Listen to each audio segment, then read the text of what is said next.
They may be few in number, less than 1% of Brazil's population.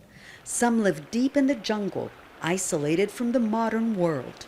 But lately, Brazil's 1 million indigenous people have been making their voices heard in the centers of political power. We had to unite indigenous people from all over the country and make strategic alliances in Brazil and abroad to fight our common enemy, President Jair Bolsonaro. His government has been pushing for legislation opening our lands to commercial mining and farming and turning a blind eye to the destruction of the Amazon.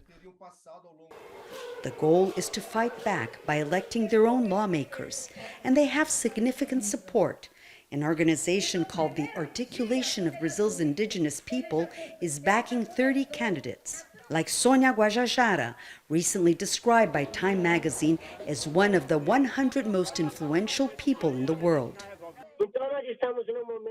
We have never suffered so much violence in indigenous territories like now, with attacks and assassinations.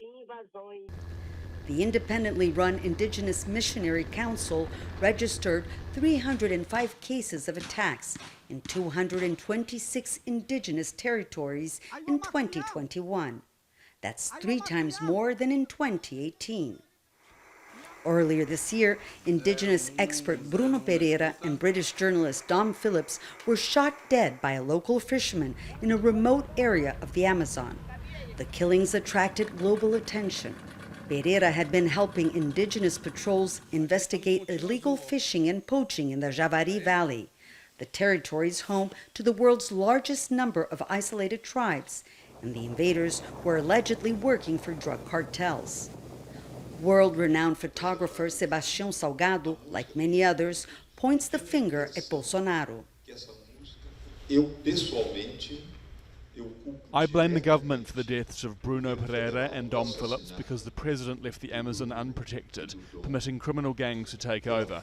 Violence in the Amazon has increased tremendously.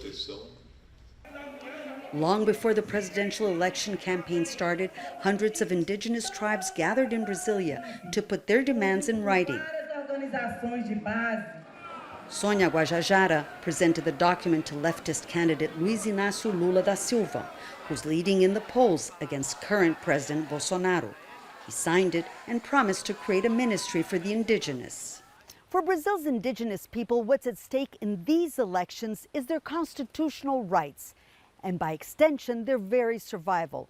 Hundreds of claims for indigenous ancestral lands have been put on hold during Bolsonaro's term as president. This has created an environment of uncertainty that critics say pro-development groups are exploiting through increased land invasions and violence. Monica Yanakiev, Jazeera, Rio de Janeiro.